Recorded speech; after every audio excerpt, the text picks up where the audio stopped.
Hello to all my fans and friends, I'm the Pyjama Critic, and since the weather outside is frightful, but I don't have an open fire in here, but the radiator is delightful, then I'm here in the Slumber Lounge talking about movies. Of all the mysteries surrounding the holiday season, including whose bright idea was it to put pennies in the pudding, if roast turkey is such a marvellous feast, then why do so many families only eat it once a year, and what have penguins got to do with the season when they live on the other side of the world to Santa?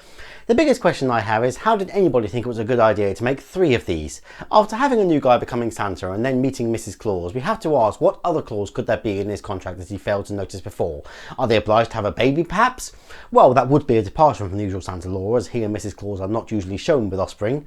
Christmas 1941, World War II, I did the whole thing with 6 reindeer and a drunken elf. I was shot at, Arthur, took 12 direct hits. I said usually, plus it's not that much of a task and wouldn't make for a very good family movie, so instead we can just dig up a reliable old formula of Santa getting disillusioned with the holiday he represents and throw in a dash of It's a Wonderful Life. So hang on to your snow globes as we take far too close a look at the Santa Claus 3, The Escape Clause.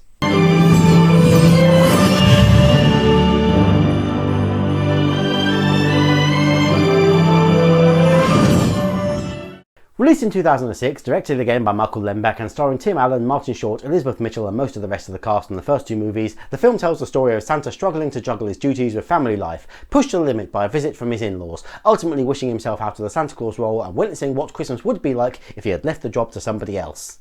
Once again we open in the North Pole, where snow is falling, elves are playing and Mrs. Claus, played by Elizabeth Mitchell, is putting her experience to good use teaching the little elves. If a reindeer leaves Ellsberg flying west at 20 miles per hour, and another reindeer flies east traveling at 50 miles per hour, for them to be 210 miles apart. Anyone? 3 hours, but you should be asking why the eastward reindeer is flying 2.5 times faster than her westward compatriot, and why they're both travelling far slower than our usual pace since they normally get round the world in one night. This is why I hated primary school maths, always overcomplicated things. Just ask us, 210 divided by 3. The elves are having none of this, and so Mrs. Claus decides to tell them a story. The story starts with her expecting their first child and Santa, played by Tim Allen, being a super supportive husband. So now both actors are covered with padding, and that fits the opening of this movie perfectly. Scott. I'm right here, babe. I'm right here. It's all right, Mrs. Claus. Honey, I'm afraid it was a false alarm. Again? I stopped a pedicure for this? The whole angle of the impending addition to their family, as well as putting it on the form of a flashback story from Mrs. Claus, bears no relation to the plot of this movie and is similarly just there to pad the runtime. The presence of this little plot addition does however raise some questions I should have considered before about the previous movies. Did the Santa he replaced have a family? If he had been doing that job for 8 years, he at least had a Mrs. Claus of his own. What will happen to Carol and his baby and any other kids they may have come the day Santa meets his end? Guess the elves will just toss them out into the snow. They have shown previously they have no empathy for adult humans. In fact, they may not have any regard for other elves, since Bernard, the Jewish elf manager, seems to have disappeared since the last movie, and we're not even given an explanation for his off-screen departure. Curtis is the new head elf and is now just as tightly wound, but at least he gets a name. Most of the rest of the elves in this movie are anonymous. Even IMDb just gives them titles like Carpenter Elf and Fitness Elf. As Santa struggles to keep up with preparing all the toys and comforting Mrs. Claus, she reveals her true desire. She's craving the company of other humans who are not preoccupied with granting the wishes of millions of children right now. Preferably another woman with experience of childbirth, and this gives rise to one of the 2 main plots. How are we going to do this? My dad thinks you're a toy maker in Canada. Canada? Canada! It's in North America. Hey, elves, everybody listen up! Grab your hammers, the in-laws are coming! So, to prepare for a visit from the in-laws, all they need to do is disguise the North Pole as Canada. More on that later. For now, the North Pole is hosting an emergency meeting of the Council of Legendary Figures because Mother Nature has noticed something worrying. We thought you should see this. Silver bells! I found 270 of them at shopping malls scattered across the Northwest. Enter Jack Frost, played by Martin Short. Seems he is feeling underappreciated as he's not as famous as other legendary figures and has been acting out trying to get some attention, stepping into the role of Charlie in the last movie. Mother Nature and the rest of the council are all for kicking him out, but Jack offers to make things right by working for Santa, and, being the jolly guy he is and in desperate need of some help around the pole, Santa accepts the proposal. But could Jack have an ulterior motive? Oh no, the escape clause. Way too extreme, really. Escape clause. What's up with that? Maybe if you'd attend a meeting once in a while, you'd know. Despite being rather behind schedule and needed at home, Santa makes a visit to Chicago. Hey, Luz. There we are. There it is. All warm. Just like magic. You have the warmest hug in the world. Remember that, it will be on the test later. Shoo, isn't that baby due any moment? Oh, we got lots to talk about. Hey, Neil. That's a good-looking sweater vest. It's reversible. I just love how childlike Neil has become by this point. He's really had a great character arc, and this comical man-child is a lot more entertaining than the uptight interfering stepdad he was in the first movie. He's supposed to be there to give Charlie an early Christmas present, but it ends up with the rest of his family inviting themselves to his home. I wish I could come to the North Pole with you. I should be the one there for Carol. You know, I mean, another mom. I could help. Hey. While the elves are busy recreating their flat one-dimensional caricature of Canada, Frost is finding out everything he can about the escape clause. He learns that there is a way Santa can wish himself out of being Santa Claus, and that if he was there at the right time, he could take over the job. Secret Santa snow globe. Santa. I wish that I had never become Santa at all. And then whoosh! Job opening Santa Claus. Told you I knew everything.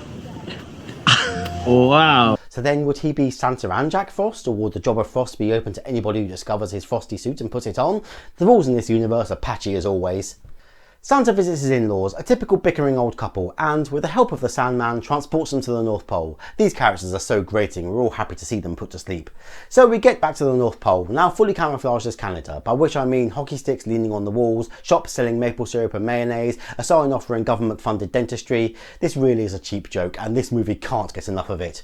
Fine, just as long as they don't all say, Welcome to Canada! Ah yes, I'm tired of this joke already. The family look around the North Pole with more of the same old jokes. Neil is a big kid, Carol's parents are grumpy and clueless about where they really are, accompanied with a few too many scenes of Jack sabotaging the operation. More fake Canadian accents jokes. Who are you? Curtis. Eh? As an English guy who spent 2 years living in Scotland, I can identify with any Canadians who may have seen this and quickly tired of these jokes. I remember all the comments about me moving there, putting the word "och" at the end of every sentence and asking me about the haggis. I'm vegetarian, I haven't tried it! Santa is able to sort out Jack's mess on the workshop floor while he causes more havoc in the kitchen and flirts with mother-in-law Claus. What's going on over here? Your mother is fabulous. Would you like to be my elf? Huh? That really is a corny line. Honestly, Jack comes across as really trying it on with every woman he meets. I guess it is supposed to be a joke for the adults that his whining about never getting a holiday of his own is akin to the lonely guy desperate for a girlfriend who wears his desperation on his sleeve and ultimately scares women away. I get the comparison, but I don't think making him this kind of serial perv was the best way to make that point. Jack follows Santa and Lucy to find out the snow globe he will need for his plan is behind this blatant product placement disguised as a fictional culture joke.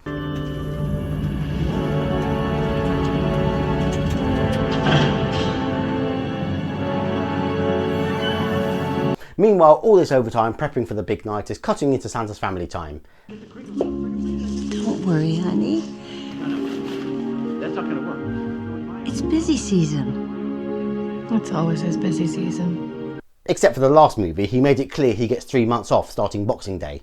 Having got his cold hands on the snow globe, Jack puts his grand plan into action, first incapacitating Laura and Neil, and finally working out the best way to shut up a 10-year-old. Now, am I gonna have to do the same thing to you? Or are you gonna get into that closet and stay there without saying a word? Then more sabotage, finally succeeding in getting the family to fall out, and Santa's resulting slump brings us to the It's a Wonderful Life section of this movie. So, you wish you'd never become Santa at all? I wish I'd never become Santa. At all? Jack tricks Santa into wishing himself after becoming Santa Claus, and the time alteration works in a really odd way. Santa is transported back to when he first put on the coat. Jack goes back with him by holding on to him, not sure how he knew how to do that, he didn't know how the rest of the magic worked earlier. Jack steps in and makes sure it is he who put the coat on this time, and then disappears again. That is not how it worked for Scott the first time. I guess the rules work differently if the person who puts on the suit is from the future and another legendary figure. Santa is sent to an alternate present day where he's Scott again, back in Chicago and a toy distributor of a different kind, though he does have the exposition elf working for him. This is Christmas Eve? Yes, sir. What are you doing here? Why are we working? We always work Christmas Eve. We do? Where's my family tonight?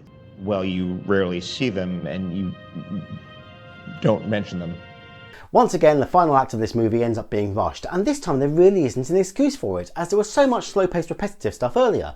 Scott goes to see Laura for a 3-minute expositional conversation where we find out Charlie is even more of a delinquent than in the last movie, Neil and Laura are divorced, and Neil, like many rich parents, takes Lucy to the North Pole every year since Santa Frost has turned it into a Christmas theme park. So when Laura first explained that Charlie's aggressive adolescence was due to Neil trying to be a father to him and Charlie rejecting it, I thought that makes sense because it would have been first movie Neil all this time, but in this timeline Neil also finds out Santa is real. In fact, everyone does, which leads me to ask, if the secret of Santa was kept on the honour system all this time, how has it been kept under festive wraps for 1700 years? Remember, anybody can become Santa. All it would take is one of those people who put on the suits to be more money hungry than Scott. But no, it seems Jack was the first to want to expose the secret. Welcome all you girls and boys, come on in and build a toy. Mom and Dad shall have some fun. My resort for everyone. So Scott goes to the North Pole and sees just how much Santa Frost has ruined Christmas, and finds that the elves are miserable in their new roles as park attendants, and the whole season is just being pushed as this crass commercial enterprise driven by encouraging greed in children. And I can't even keep a straight face. Look, over-commercialisation and domination from business markets flooding the festive season and destroying the true spirit and magic of Christmas is a valuable lesson, but A, look around you, that ship has long since sailed, you can't even see the mast over the horizon anymore, and B, this is coming from Disney. No further comment needed. Will that be cash or credit card, sir? Will that be cash or credit card, sir? That's silly. And if you're still not sure, I'll even throw in a pass for the nice list. The nice list? Nice to see you, mon frere. I've been waiting. Has it been 12 years already? Frost. What have you done?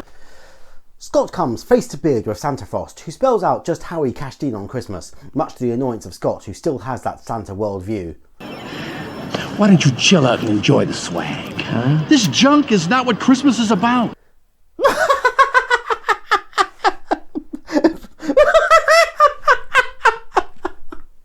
Well, on that note, we've reached the spoiler section of this review. I'm going to talk about the ending of this movie, so if you've not seen this movie and don't want to know how it ends, and I've not seen any Disney movie before, so I'm not sure if it will all be fixed and happy in the end, then skip to this time code. Otherwise... Hey, you're the one who gave it all up? Because you tricked me! Tricked you? Give me a break. I didn't know you had my snow globe. Maybe not. But who said I wish I'd never been Santa at all? Well, in case you missed it, those tacky gift pens record a person's voice, so pay attention to what Jack just said. Scott appeals to Lucy's love of snow globes as well as to the kind nature that he knows is hidden under all the commercial Christmas greed, and convinces her to fetch Jack's snow globe from the hidden wall. I want you to grab the one in the middle and bring him back down to me. I need your help. Okay. I'll create a little diversion. Boy, this show stinks. Come on. Well, calm down, security, he's not wrong. Also, the more we get to see of him, the more we realise Scott was right about Neil. He sucks as both a psychiatrist and a parent. Start spreading the news by jet or by sleigh. We get this little number, which is supposed to be tacky, but Martin Short is giving his all, so it doesn't have the intended comic effect, but is ultimately a fun bit of cabaret. Thankfully short though, the novelty factor would have worn off if they tried to continue it any longer. Naked hair, the world's all Christmas cheer. Really? That was a line that was too much for you? I thought that was a clever little word twist. Scott makes an entrance like a pantomime villain, and it really shows what Frost has done to the image of Santa, that the kids don't care if he's being humiliated and beaten down, as long as they get some knockabout fun. Speaking of slapstick, we get this cartoonish showdown ending in a dramatic standoff with everybody, including the security guards who are supposed to be ejecting Scott, just watching in awe. My explanation is they can sense that there is something wrong with this timeline, and the magic that can fix it gives off an aura that leaves them transfixed. Hey, how about a game of catch? Lucy, toss it!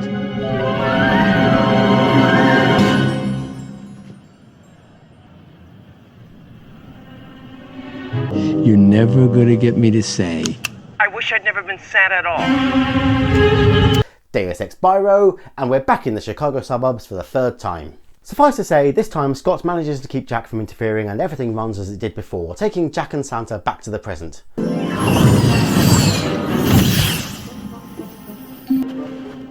Carol! well, that didn't work out the way I'd hoped. Except it did for a while. You now have 12 years of memories of being Santa. So we quickly have the family reconciliation, the reveal of who their son-in-law really is. If this is Santa's workshop, then He's the guy. Hey, you're the guy. You're Father Christmas. The workshop is running smoothly again, but there's still one problem needs solving. Unfreeze the parents right now. No way, Klaus. I can't unfreeze them without unfreezing myself, and that is something I'll never do. So that means everything that Jack Frost has ever frozen can't be undone unless he gives up his powers? Help me out here. Can you thaw him out? I'm sorry, Santa. Our powers don't work on other legendary figures. Isn't that a shame? Oh come now, the second half of this movie was all about the magic of Santa Claus working on Jack Frost. Anyway, remember Lucy has magic hugs, and they really are the warmest hugs known to man or legend, as she defrosts Jack and by extension thaws her parents. So I guess he's a mortal man now and Jack Frost is dead, or maybe the suit will show up somewhere in Canada and whoever finds it becomes the new Winter Wonder Man. Finally, we wrap up all that we pointlessly started earlier. Mrs. Claus goes into labour and we return to the classroom where Santa introduces the next generation of Claus. So if Charlie still wants to go into the family business, he's got some competition. So that was the Santa Claus 3, The Escape Clause, and wow do I wish they had stopped at 2. I mean, the performances are all solid, with Martin Short rising well into the role of Jack Frost, and the visuals and charm are still there, but it just doesn't do anything new. And by that I don't mean it rehashes the earlier movies in the series, I mean it digs up plots that have been used in Christmas movies for decades and have been part of stories centred around solstice time for far longer than that. Santa loses his connection with the season, everything goes wrong at the North Pole, putting the holiday in jeopardy, Santa is usurped by a person with nefarious motives, Christmas gets ruined by making it all about money and greed as a metaphor for Christmas commercialisation, #Disney. It's treading old snow that has long since been pounding the twice. It may have its special charm and kids might like it for the solstice excitement it gives them, but in the end this is a disappointing end to a mediocre series, 1.5 slippers.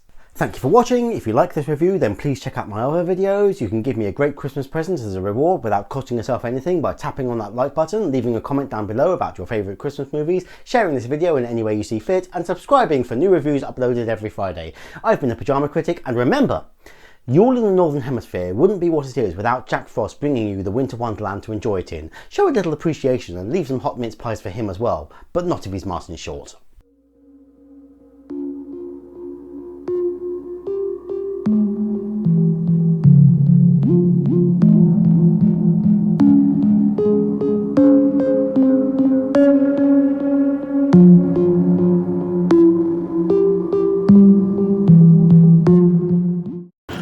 Oh, Cupid!